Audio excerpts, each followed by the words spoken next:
Good afternoon and welcome to everyone. Thank you for joining us for today's webinar on tailings management and land rehabilitation in South Africa. South Africa's long mining history has left a complex legacy of tailings facilities and disturbed land, making responsible management and effective rehabilitation increasingly important for environmental protection, public health, and sustainable development. Today, we'll explore how tailings retreatment and rehabilitation efforts are evolving, not only to address environmental challenges, but also to unlock new economic opportunities. We'll also look at the progress being made in safety and long-term stewardship, as well as the regulatory, financial, and technical barriers that remain. We have a great panel lined up, so thank you once again for joining us.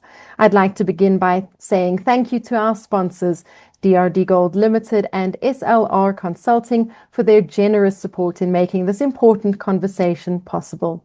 Also, just a few quick housekeeping notes. You'll find the Q&A box at the bottom of your screen. Please post your questions there at any time. Our panelists will do their best to cover as many as possible during the discussion. The chat is also open for your comments and insights.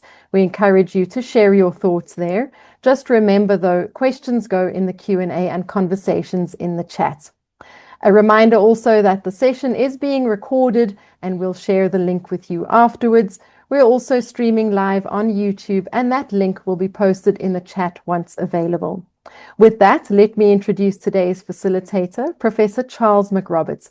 Charles is an Associate Professor of Geotechnical Engineering in the Department of Civil Engineering at Stellenbosch University. He's a professional engineer and provides specialized consulting for the characterization and modeling of geomaterials for global stability and seepage assessments. Charles will be guiding the conversation with our distinguished panel, which includes Dani Otto, the Asset Transition and Closure Business Lead at SLR Consulting, as well as the President of the Land Rehabilitation Society of Southern Africa, Jaco Schoeman, Chief Operating Officer at DRD Gold, and Henry Goos, Managing Director of Ergo Gold Mine. I'll hand over now to our facilitator, Charles McRoberts, to continue with the proceedings. Over to you, Charles. Thank you.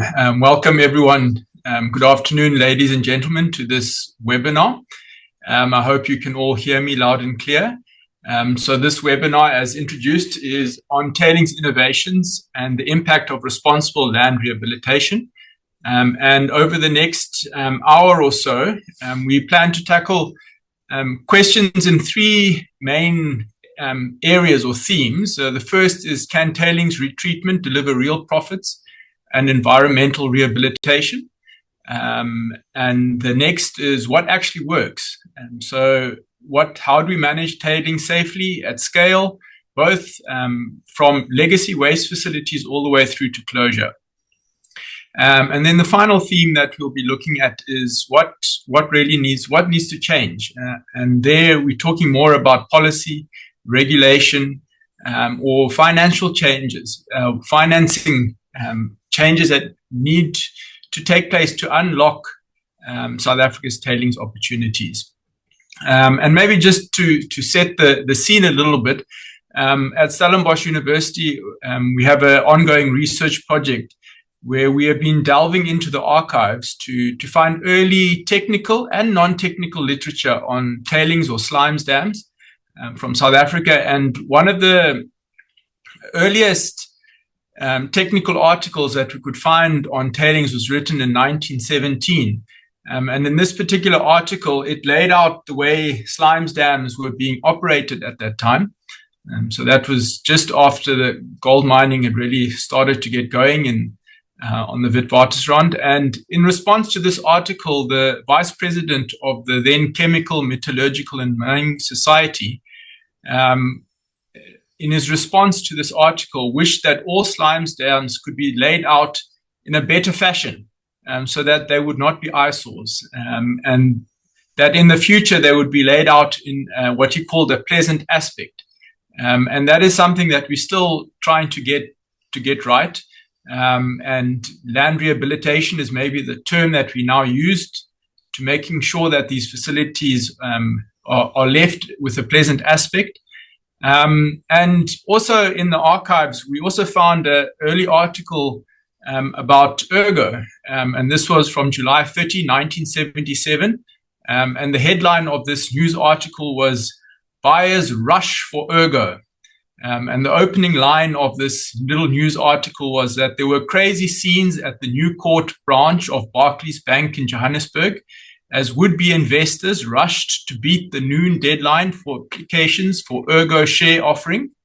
And the article goes on to explain that the Ergo scheme will retreat slimes from old dams on the East Rand for the recovery of gold, uranium, and sulfuric acid.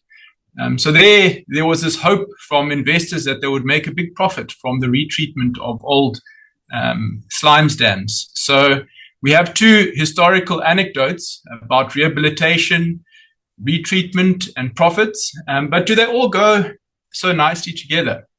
And hopefully we can explore that today with our panelists.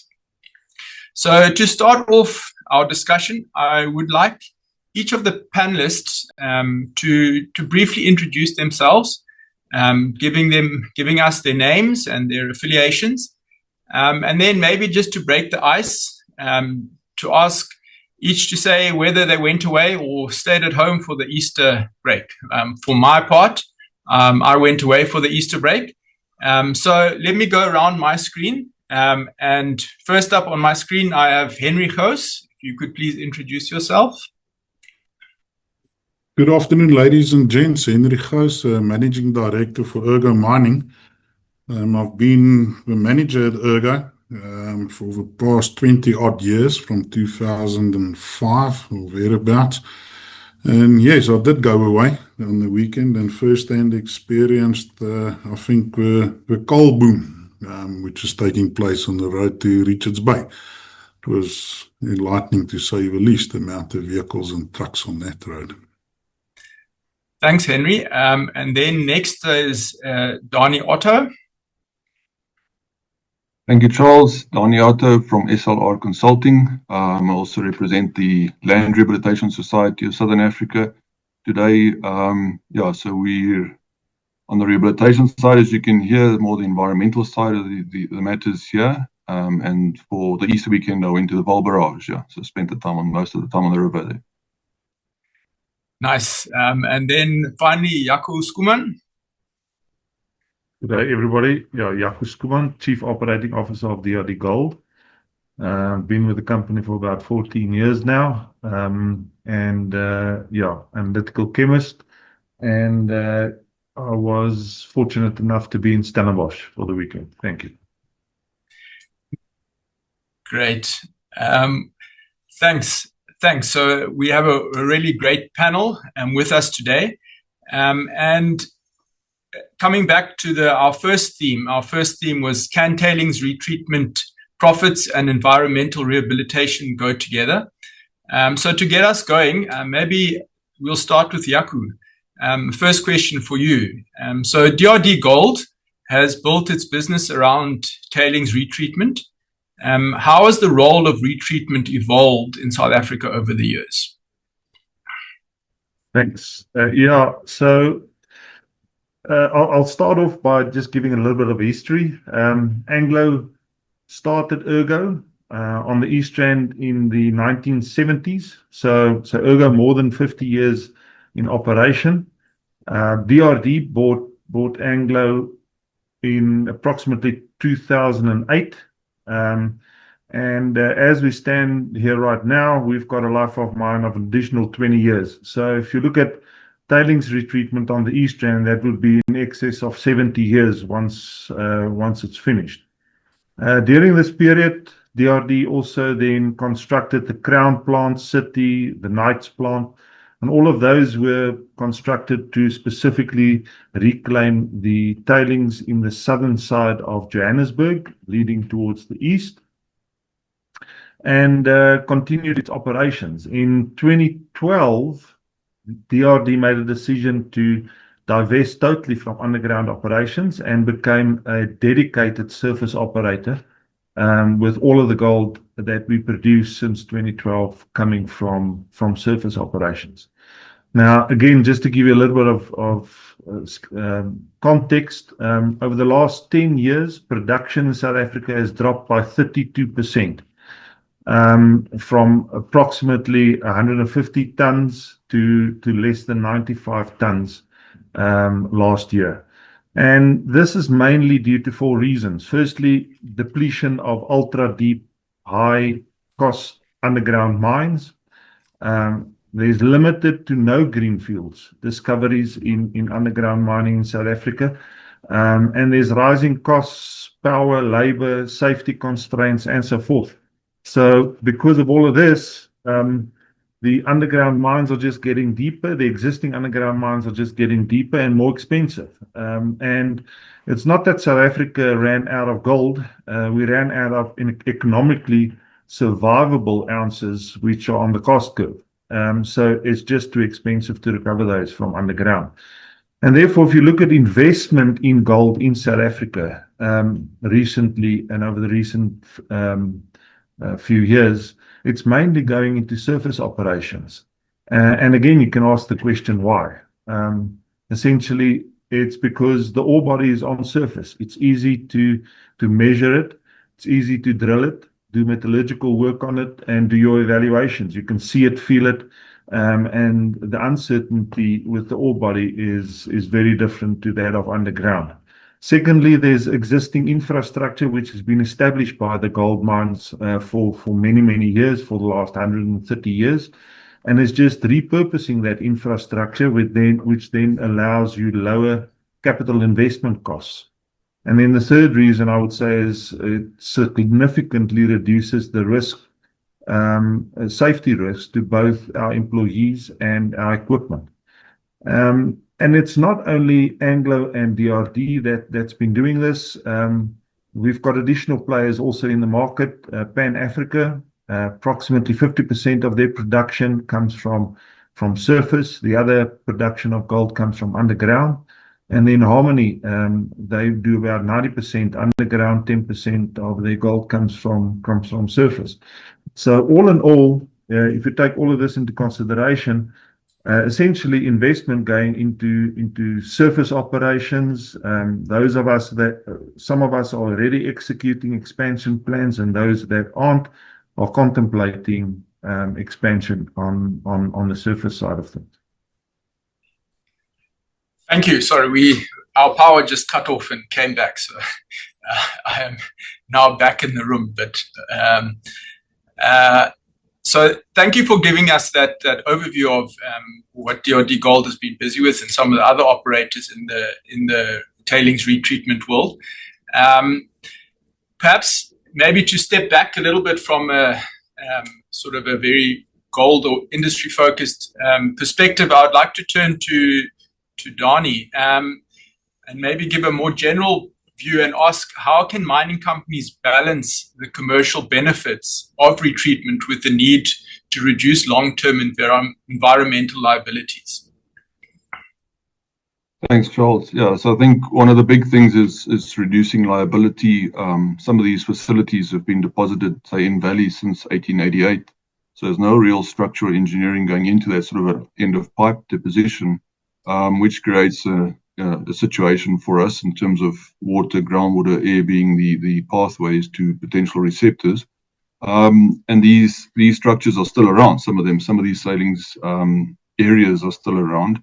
So picking up those, retreating those, mining those, and putting them into areas where the new pollution control facilities and technologies can be used, lined facilities, under drainage, so on, and the rehabilitation that we've improved on the sides over the years, that really helps. So it not only reduces the footprint area itself is a liability for every operation or every owner of such facility, but also the exposed areas, so the sides, as I said, on the rehabilitation side. So that, I think, really helps. It reduces air pollution, seepage, water, and the rest of it, or potential thereof. And that really helps the community, everybody else. Some properties in the Johannesburg area are quite valuable, and some of them become available. So there's that, that regard, reducing the liability on the one hand and increasing, the value of the area really helps. I think it's a good balance. Okay, so it's about really opening up these areas and cleaning up what was maybe deposited poorly in the past, and allowing alternative commercial enterprises to develop on those sites. Henry, don't worry, I am coming to you, but I'll just want to maybe come back to Jaco quickly. And just when you're looking at these projects, when you're wanting to decide whether to start a rehabilitation or a retreatment project, what factors make a project bankable, and how do you demonstrate long-term value to investors? You muted? Sorry, after 3 years, still struggling with the mute button. Yeah, so the bankability, I mean, the obvious one is investors looking for healthy returns on investment, invested capital, and early cash flows. But I think there's mainly 4 components driving the model for tailings retreatment. The first one is the resources. So as mentioned before, the resources that we've got is on surface. So doing a well-defined drilling program, getting the resources defined through metallurgical test work, and then obviously understanding the volumes of that. That's your first key component. The second one is infrastructure. To establish this infrastructure, if you just look at Ergo, it's got pipeline network running throughout the Joburg city center. If you had to try and do that today, that would be an impossible task. So it's utilizing existing infrastructure and repurposing that to fit your profile. Some of it you do require new infrastructure, as we're doing with the phase 2 of Far West Gold Recoveries. But again, that's on the back of existing infrastructure, which you again expanding onto that. I think the third one would be access to water and stable power. For every ton of material that you move in a tailings operation, you require approximately a ton of water. And you need power to get that done. In our case, we specifically use return water from the tailings dams, significant amount of that, approximately 60% of that water. And the balance of that water is being made up with acid mine drainage and some other surface water which we collect. And then stable power, a big portion to your operations. If you do not have stable power and you get power interruptions, then the surge that you get in the pipelines then creates massive problems for you downstream. And then the fourth one, obviously there's also plant. The plant I group with the infrastructure. But then the last one is possibly your most important one and the biggest determining factor of your operation, and that is your deposition capacity. So once we treat these tailings dams, where do we actually go and how do we dispose of these resources? And deposition capacity is a key constraint and an important factor in that model. But then a second thing that's important is I've just given you the main components now, but as important in that for bankability for a project like this is the ESG requirements, and without a very strong real ESG strategic component, you're not going to make any of these projects fly going forward, specifically where these resources are situated, which is in a densely populated area. And for that reason, you need to take the environment, your communities, and your overall footprint into consideration.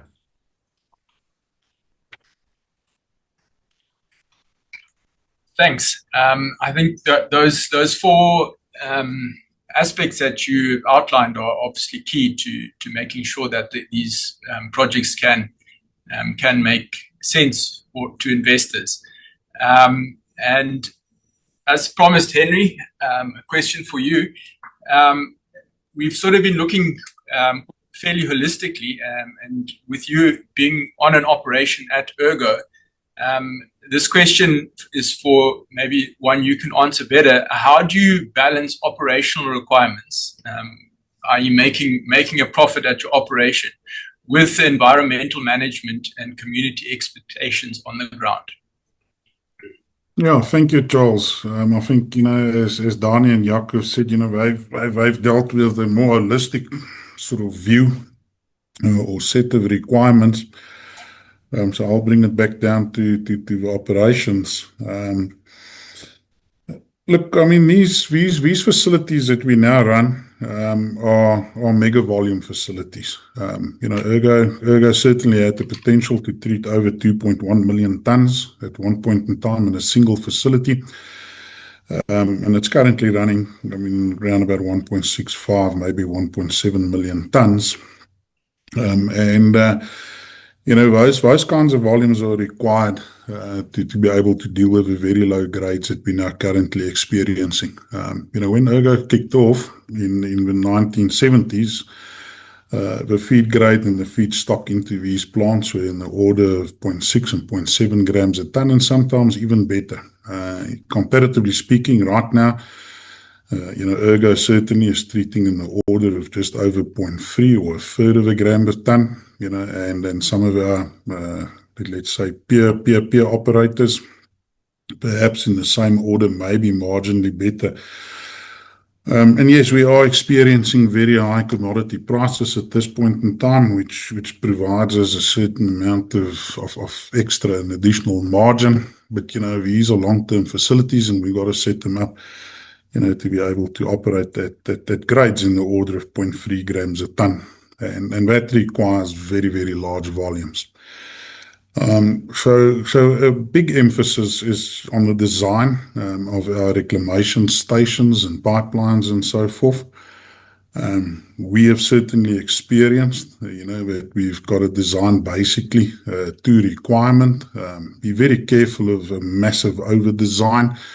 That invariably leads to process interruptions by overfilling the facilities, and these large plants simply do not respond well, to that kind of environment. So stability is key. We run 365 days a year, virtually 24 hours a day. In order to run these things safely and economically, we make extensive use of SCADA systems, and telemetry.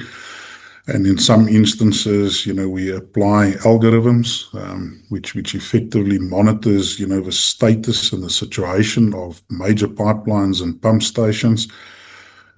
Ergo currently pumps around 70 kilometers, through a densely populated Johannesburg. So we've got to be on top of exactly what is happening at any one point in time. And the current technology that's out there in terms of communication and observation of systems certainly allows us to do that. So we make real use of early warning systems, if I can call it that, to be able to just observe an operating status of anywhere, on the mine. I think another thing one has just got to keep in mind, when one starts dealing with plants, in the order of well over 1 million tons, the multiplier effects are huge.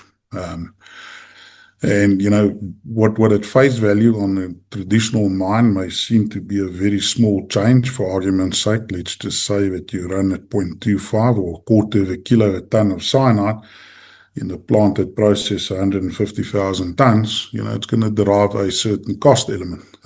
If, however, you run at 0.25 kilos a ton and that consumption increases even marginally, and you apply that now to 1.7 million tons, that can be a profound change in terms of just cash out. And the same, goes to any efficiency discussion, whether we talk about any of the utilities or the products, consumables we're using, but also the efficiency of these plants.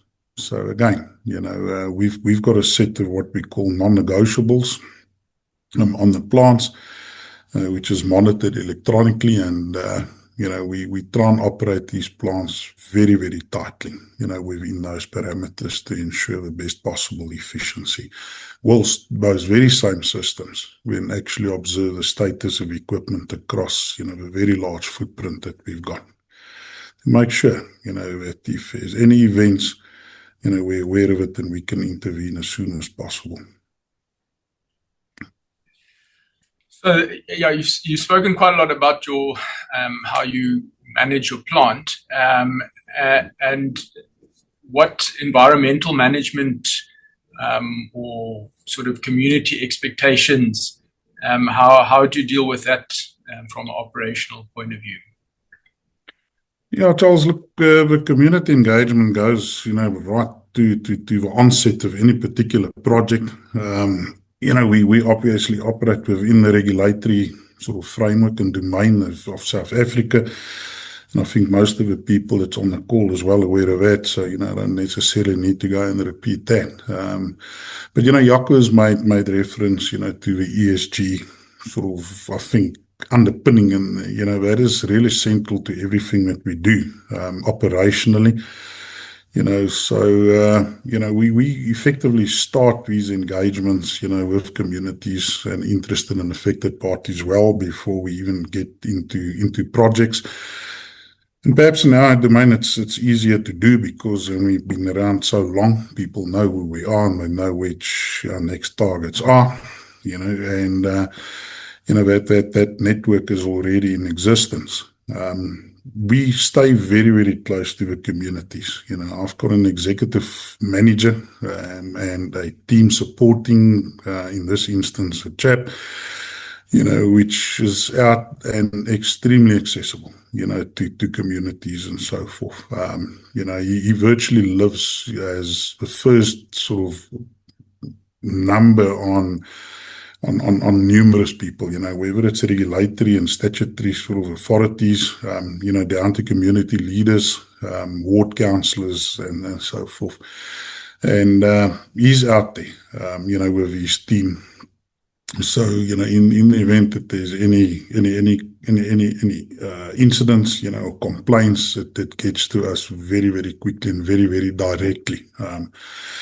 We make limited use of consultants in that role, preferring to have a direct line of communication, to the management team at Ergo, and for that matter also at Far West. Although the pressure there is somewhat less in Ergo, just by nature of where it's situated. We are well represented on all the environmental forums. Charles still there.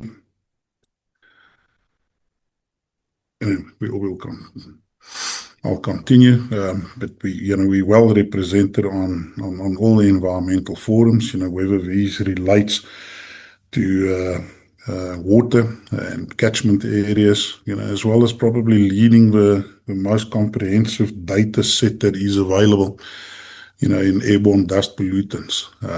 And these are all public forums. We invite the public and we invite all interested and affected parties to an absolute open forum, where information is shared, all attended, by senior members of staff.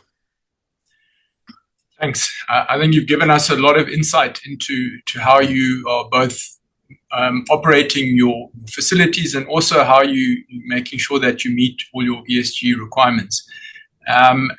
And I think before we move on to our next theme, I've just been monitoring the Q&A, and maybe there's two questions that are related to the discussion that we've had going up to now. The first is whether DRD Gold or Ergo, or whether you're aware of any renewable energy projects, if you've incorporated that into your operations. You mentioned that power was a critical component. Jaco? Yeah, so what we have done is we've constructed a 60 megawatt solar PV facility out at Ergo, and we added a 187 megawatt battery facility to that as well. So as we stand here right now, approximately 52% of the power that we consume at Ergo in the Ergo operations comes from renewable energies. And then we have also signed a power purchase agreement that will kick in 2028 once a large PV facility has been constructed, where we will then get another 30 megawatts of PV facility as soon as that plant is operational. So yes, and that was at a significant capital investment of approximately 2.8 billion rand that we concluded approximately a year ago. Okay, great. Another question. The question from regarding abandoned TFCFs in the Gauteng province, and whether you're aware of any companies, DRD, for example, are assisting in dealing with abandoned TFCFs around Gauteng province. I don't know, maybe Donnie, I don't know if that's something you're aware of, or there's a big database on these, so there's mostly, and it's normally an acid, there's gold in it, not just gold, but yeah, I think rather the team from DRD, because I can't speak for them when it's involvement in abandoned facilities in that regard, but generally we see more legal battles for who the owners are than we see abandoned in that regard, especially with the gold price where it is. But I mean, Jaco and Henry can probably give it some better insight. Jaco, you want me to answer? Go for it. Yeah. As Donnie has mentioned, there's, I don't think, a single day that I'm not confronted with somebody, which claims ownership, or otherwise rights to facilities as it is right now. The prevalence of that has increased dramatically, with where the gold price is currently. Having said that, and again, as Don has mentioned, this is perhaps more a battle as to who actually owns the rights at this point in time as to whether these dumps are in fact abandoned. And that does prove a challenge to us. We are often finding with guys, and then it perhaps talks back to the cadastral issue that we've got at the DMPR, these systems are at this point in time out of date, so we are actually finding people applying, for rights which we own in whichever way or form, and that's where the legal battles then come from. But there's very little outright abandoned dumps, and I think, perhaps a challenge that we're all facing is that for a large operation like Ergo, to remain viable, you need a resource base, you need a life of mine. And, a lot of these facilities are actually captured, within those life of mines. So whereas a dam at face value may appear abandoned, standing there on the horizon, we've actually got rights to that, or somebody's got rights to that. It's simply not in the schedule yet. And, Jaco has spoken about the big enablers of surface tailings retreatment. And I think the biggest single stumbling block is actually deposition, So even if we do own the rights, it's a matter of scheduling. We've got an upper limit of what we can process and deposit, and some of these dumps, sadly, will just have to wait their turn in line, failing somebody else, setting up infrastructure, which in the current environment, regulatory and otherwise, in terms of the norms and standards, will be a real challenge in some of these areas that we're talking about. Thanks. So I think that brings us to the end of that first theme, and we're going to now be looking at what actually works. And I'm going to ask Henry again on this one. There's been several questions in the chat about or suggestions of new extraction technologies, or what are the main changes needed to get processing plants to go from minerals to tailings, or whether new leaching agents are better. So this question, Ergo is obviously one of the largest surface retreatment facilities in the world. And what operational lessons have you learned in managing these large-scale tailings reprocessing facilities safely and efficiently? And maybe you can add to that also how you explore new technologies. Yeah, thank you, Charles, and thanks for that question. Look, I've dealt perhaps, in the previous Q&A section already, with just sort of how do we operate the plants, so I'll rather deal with technology and changes and so forth. There's been very little development really in terms of tailings retreatment processes. Ergo was set up in 1977, and then I think around about 1982, with the real acceptance and onset of the carbon processes, whether it's now carbon and pulp or carbon and leach, that operation was extended, to treat basically full-blown tons. Prior to that, they were floating and they were only treating a portion, of a concentrate product, effectively aiming to recover sulfur and uranium. Very little has really changed there. We've seen some improvements in terms of reagent controls, the various analytical systems driving into SCADA, whereby we can trend and observe and perhaps even start using AI, which we've just about touched at Ergo. I haven't made any real big steps with that yet, to try and become more predictive, and I think responsive to changes that's hitting the plants. And then there has been one or two sort of developments, but it's primarily at this stage at the tail end of the plant, looking at scavenging, perhaps dissolved losses, and a little bit of additional gold that appears to be dissolving, I think because of just the kinetic change that we're seeing when we deploy these processes at the tail end of the plant. So DRD has taken a decision to invest in one of these processes at our Far West operation, and we'll see, just how far it goes. We haven't fully committed yet to the extent that we'll deploy this at Ergo or at full scale yet. So it's a little bit, putting toes in the water, and see where it goes. In terms of lixiviants, we had the cyanide scare, and I think cyanide will remain a big risk, to the tailings retreatment business, particularly in South Africa. With Sasol having reached really the limit of their production capacity and not looking at expanding that at this point in time. There's going to be a rush for that. So we have started looking at some of the alternative lixiviants, whether they reduce cyanide consumption or replace it outright. But certainly, we haven't seen anything at this point in time which can effectively take over from cyanide, not at the scale at which, the Ergos and perhaps similar plants sort of operate. We also maintain a very close relationship with the universities, in this case particularly WITS.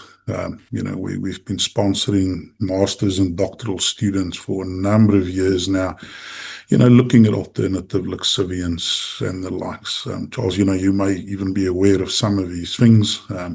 But again, very little that's proven, to be successful at the scale that we deal with at this point in time. So I think for now, we deliver to cyanide and, small incremental improvements in the plants themselves in terms of process control and so forth. Okay, so I guess we've got that in the middle of the cycle. At the beginning, we've got the remining process itself, and there have been a few questions around that, and maybe I think this question I'll pose to Jaco. What are the key challenges in safely reprocessing historical tailing deposits while maintaining appropriate environmental and community standards? Thanks, Charles. Yeah. So I would say let's start with reclamation sites first. Very important on a reclamation site. You can't start reclaiming it when you still have a phreatic surface within that tailings dam. So it must be very low, the phreatic surface, preferably nothing within the dam itself. Something else which which we are experiencing, specifically in the Ergo region, not so much in the Far West region, is the public safety. So with a high unemployment rate and the desperation out there, we get community members that are scavenging for steel and so forth. And having your operation within a community, there needs to be very good engagement, and that is what Henry elaborated on previously. So an area which is of concern for us is obviously public safety.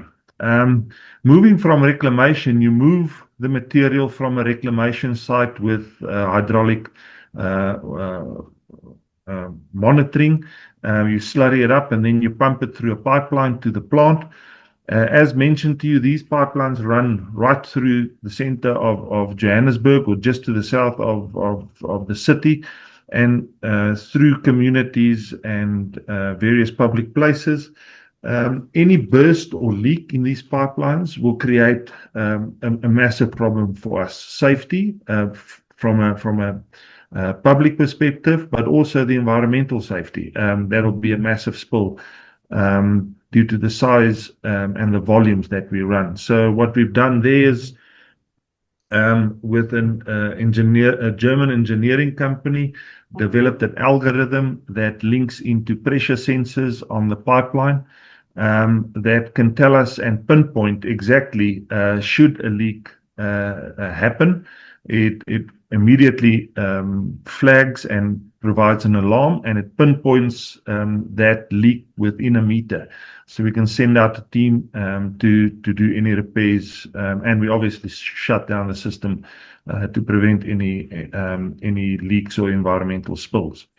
I think another one is obviously the plant. The plant that's mainly our employees that's exposed to the health and safety risks there, not so much the communities or the public. There we just need to make sure that we adhere to all of the various regulations and air emission qualities and so forth. And then the last one again, if we go to deposition sites. Here we've got old sites and new sites. And again, we're dealing with historical, some of these things we took over, some of them we're trying to rehabilitate. And I just read one of the questions in the question box. So Charles, I'm going to try and answer two questions with one answer here. So if I take an old dump like Brakpan Tailings Dam as an example, that tailings dam was constructed in the early 1970s, and we're dealing with the way that tailings dam was constructed at that time. Concurrent rehabilitation is being implemented on that tailings dam. So while we're depositing onto it, we're revegetating the side slopes, and we are also maintaining and ensuring that there's no pollution plume from contaminated water by doing scavenger boreholes, cut-off drains, and so forth, and collecting all of that water and bringing that into the circuit. So we, on old tailings dam, we've moved away from just looking at rehabilitation and vegetation. We're actually measuring the success of the Brakpan Tailings Dam in terms of biodiversity. Now, for those of you that's within this field, if you talk about biodiversity, that's a field on its own, but it gives you an indication of a very good indication of the health of the ecosystem around that area. And the aim is actually to mimic the reference sites around the Brakpan area, which has not been impacted, to ensure that the Brakpan Tailings Dam mimics the reference site. And the latest one, we've done our third evaluation on the biodiversity, both fauna and flora, and we're hovering at about 82% compliance with our reference site. So that should give you some indication of where we are on the old tailings dams. Then the new ones, we're fortunate that we can design and engineer some of the old problems and some of the old issues which we're experiencing with older dams, we can engineer that out in the new tailings dam. And that is on the RTSF, Regional Tailings Storage Facility, which is being constructed on the Far West operations. And that specifically there, for instance, we've spent R1 billion on a liner to protect the groundwater, and we stockpiling topsoil at a massive cost. It costs us hundreds of millions of rands to strip off the topsoil and go and store that in a very specific area. And the reason for that is so that we can utilize that topsoil to do the concurrent rehabilitation of the sidewalls. So yes, some of the stuff we need to deal with that is historical, and when we do get the opportunity to look at things new, we then implement new international standards to our operations. So you're not just moving liabilities around, you are trying to... Not at all. Not at all. We're spending hundreds of millions of rands to address exactly that. Okay. I think I'd like to turn to Donnie. I haven't asked you a question in a while. And I think maybe the first question I'd like to ask you is, how is technology changing the way tailings facilities are managed over their full life cycle? Thanks, Charles. I think a few breakthroughs in terms of technology, I'll call them breakthroughs, I'm celebrating them. The first is seed technology. So, we go to the manufacturers, we look at these. So from a genetics point of view, we got generally, the world has good breakthroughs in terms of genetics, what we're learning, but improving the genetics of what will grow where. And the same on the seed technology. So coating and inoculating, bringing bacteria in with this seed. So lots of learnings and lots of new developments there, and coatings around the seed. We got some germination increasing from 6% to almost 60% on certain species that we often use in the rehabilitation side of things. So that's quite big. And with that, in the genetics, microbes and additives that we put into the soil that we bring into the rehabilitation mix, that's quite a big one. On the phytoremediation side, accumulators and hyperaccumulators. So we've got specific plants that take up metals that are normally or potentially pollutants. So we can hyperaccumulate these in certain plants and remove them in that process.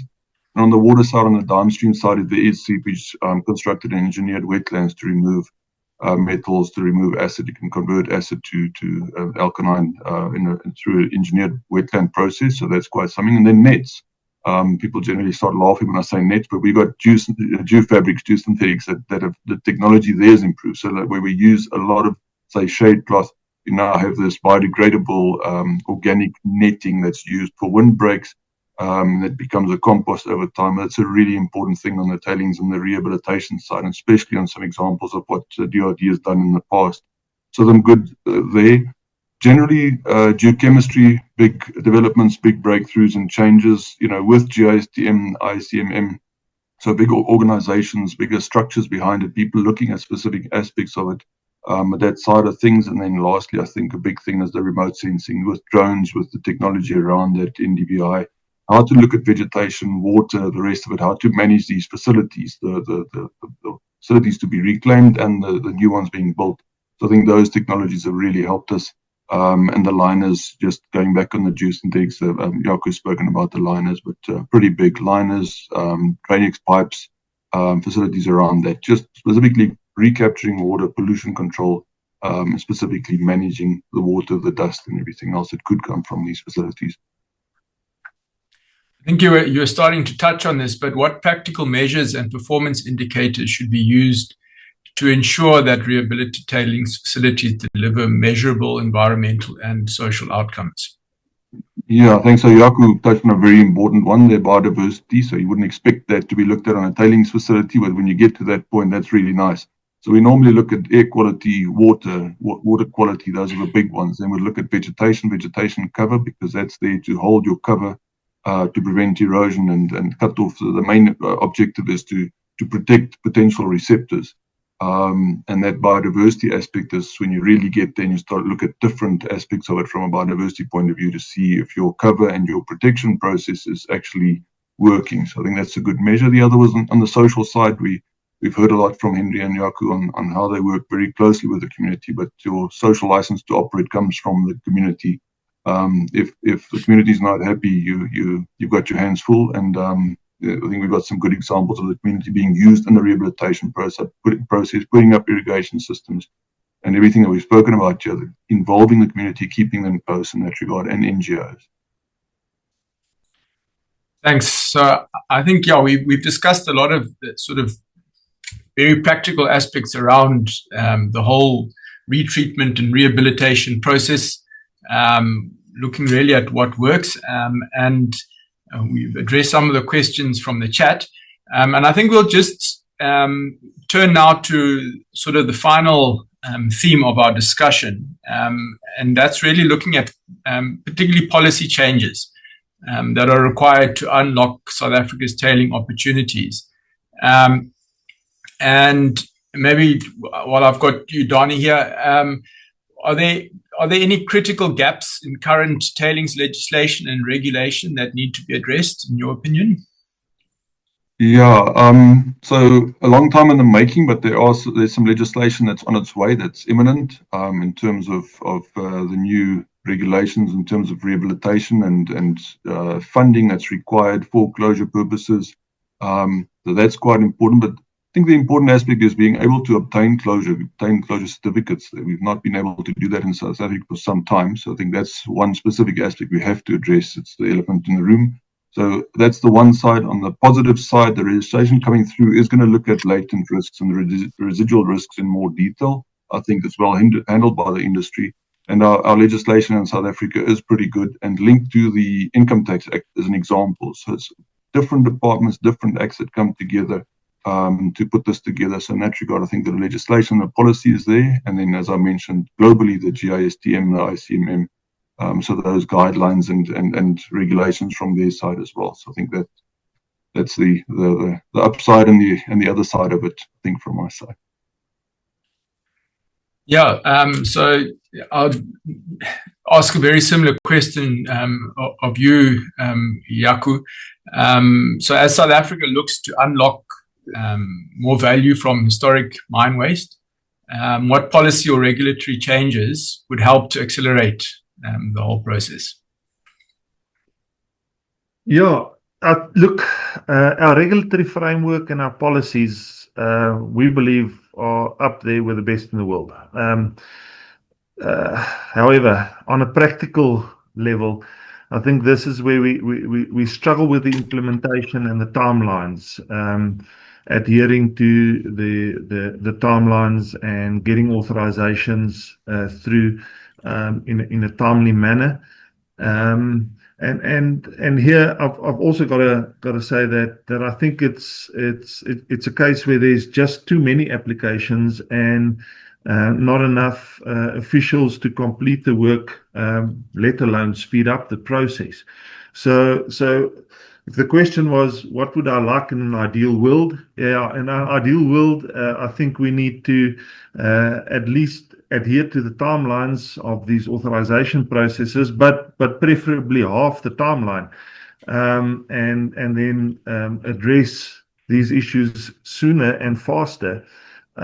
We also believe that the department is under-resourced to answer all of these applications, both from a human capacity as well as a technology capacity.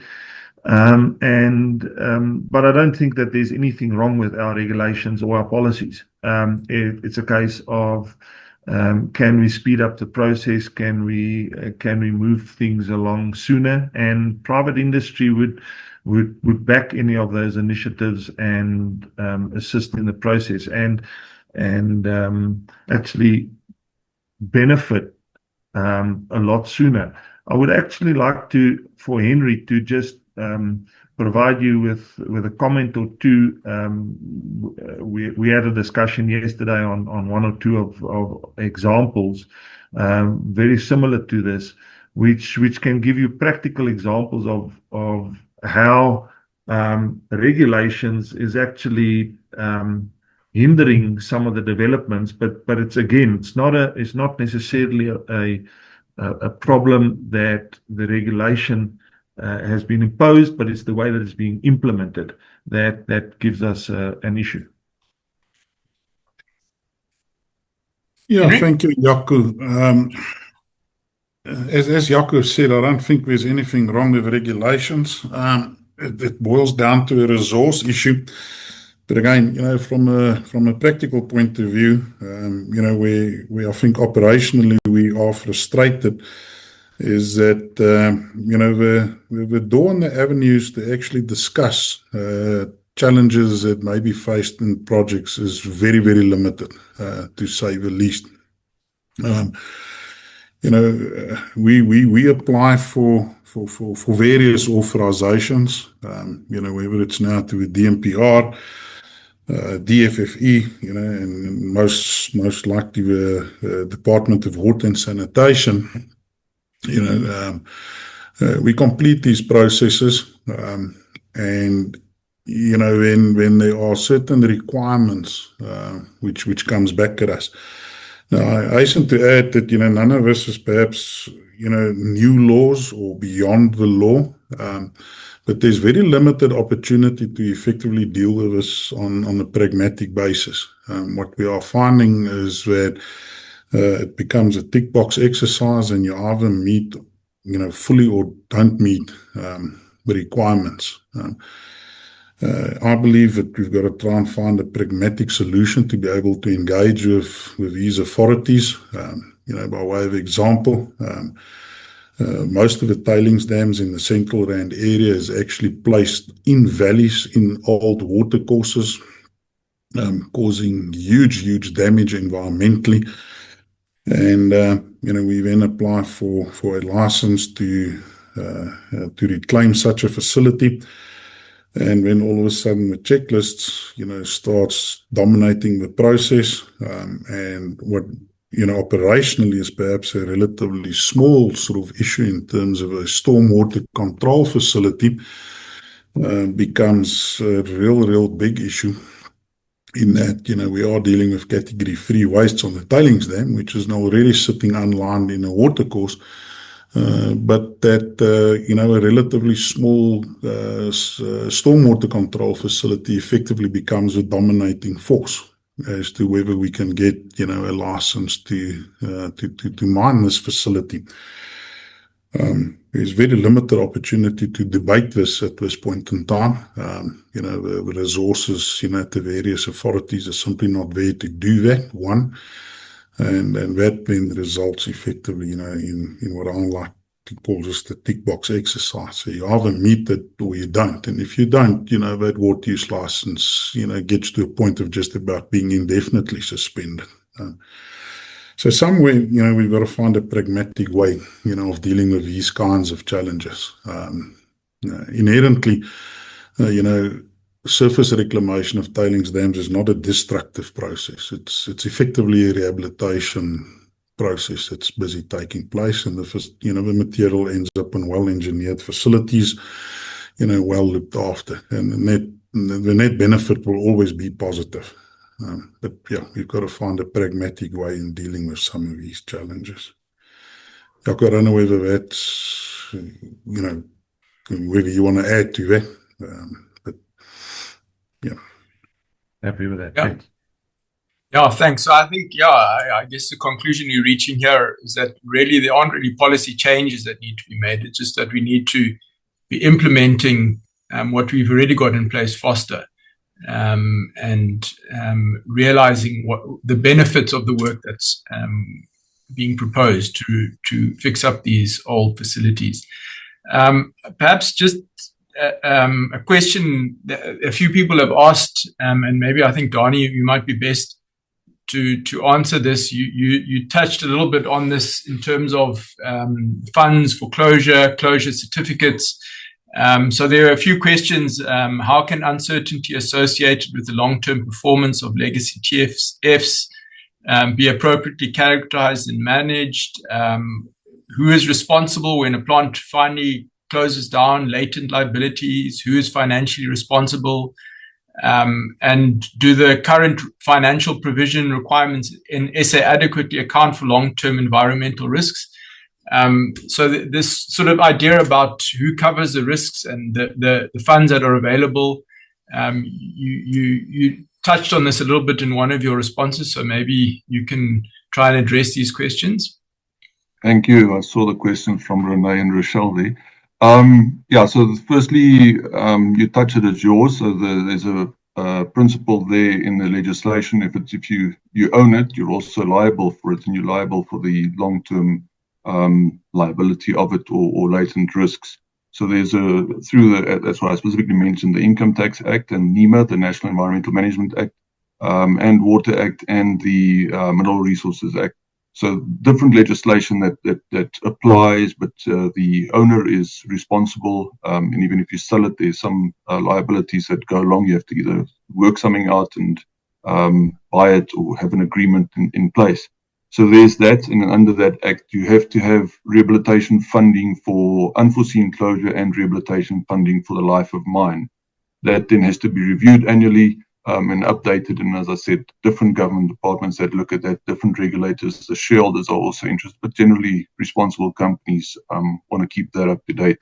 It is difficult, Renee, it's not easy. I'd say we're about 80% there in terms of legislation covering and the requirements and the way we calculate everything to be there. I think it's very, very good globally in comparison to other countries. It's not that there's anything wrong with our legislation and our rehabilitation funding, but there are some challenges and things do happen. And the unforeseen planning, the planning for unforeseen closure is it's not an easy science.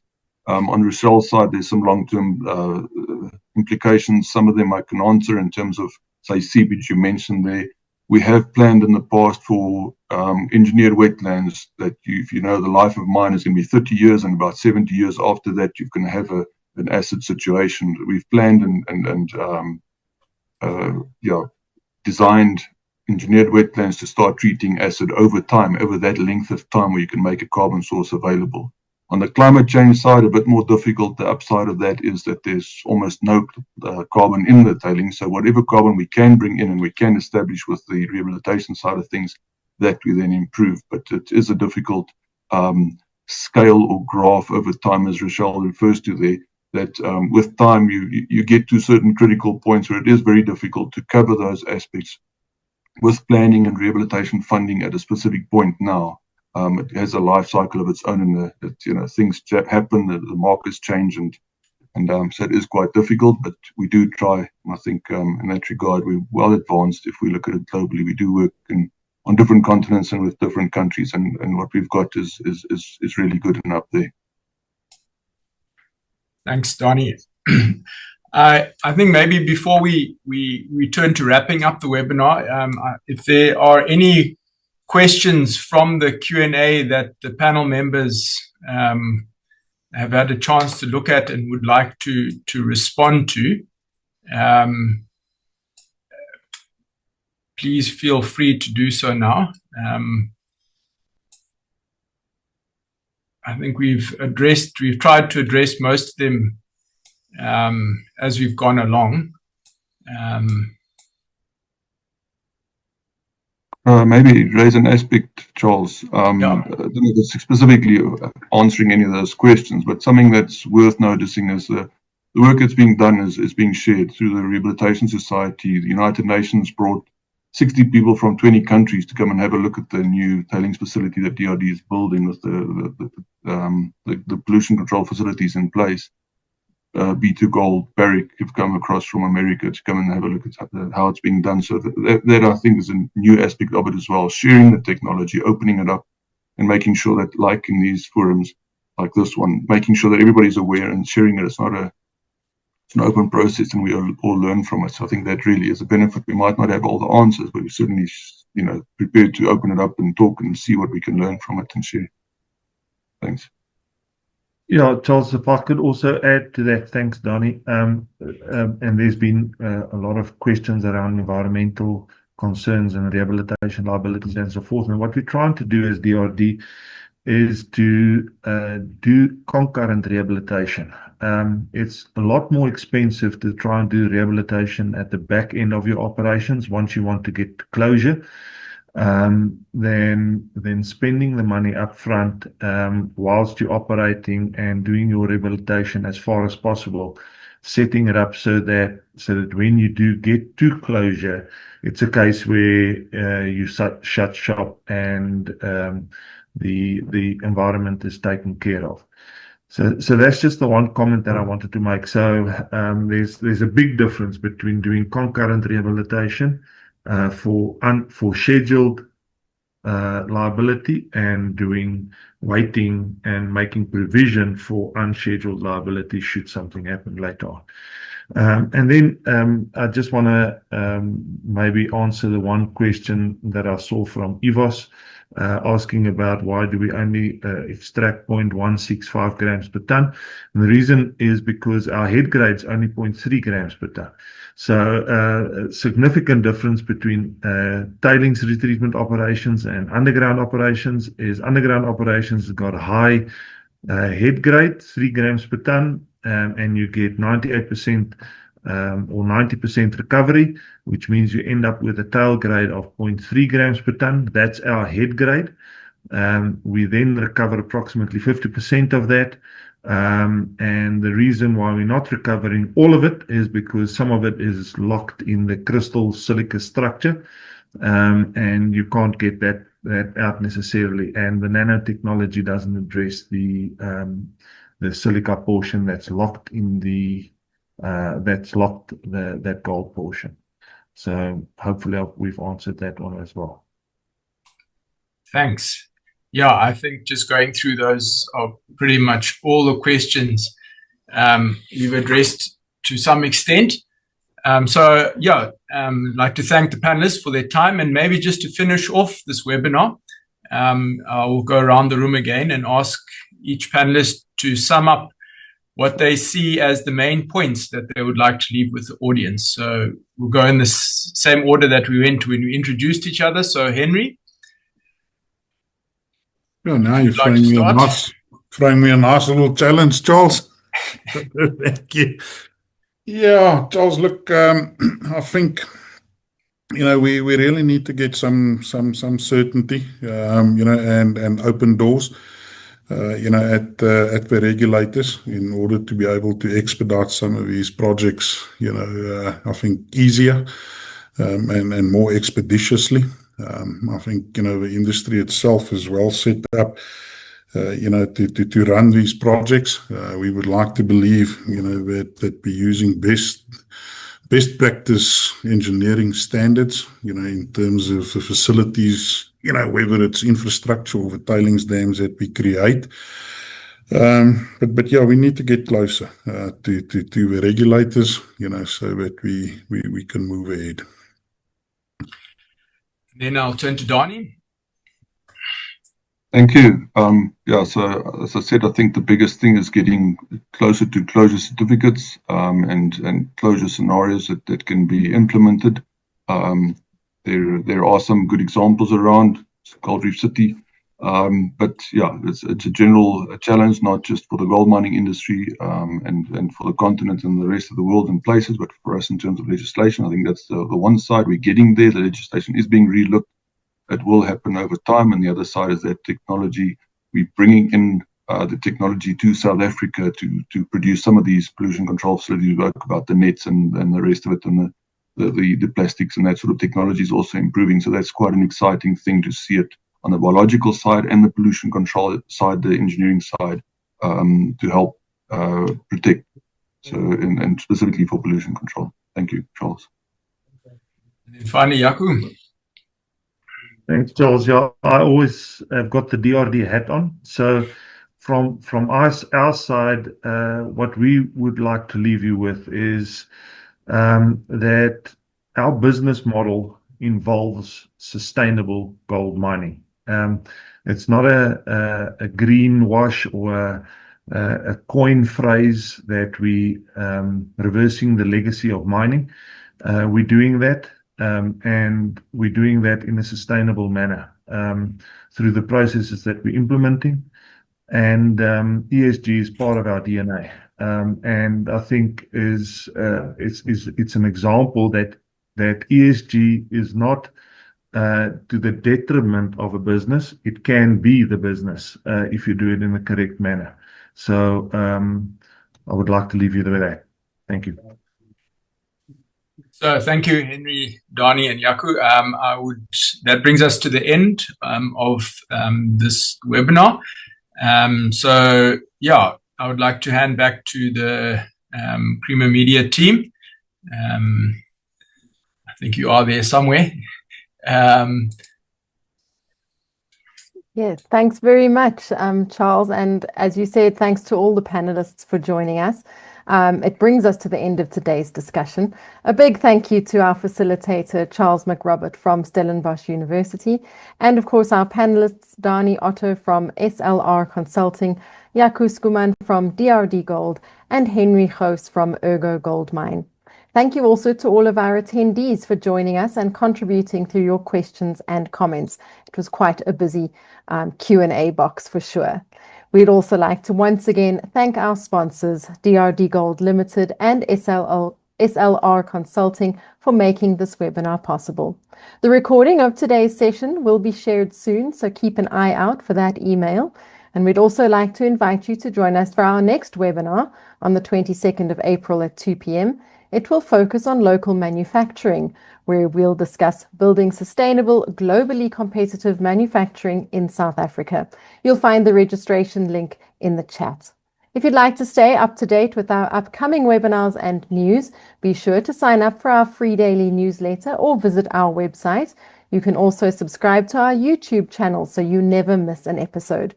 For any information or questions, you can also reach us at shannon@creamermedia.co.za. So from all of us at Creamer Media Webinars, thank you for joining us and enjoy the rest of your day. Goodbye.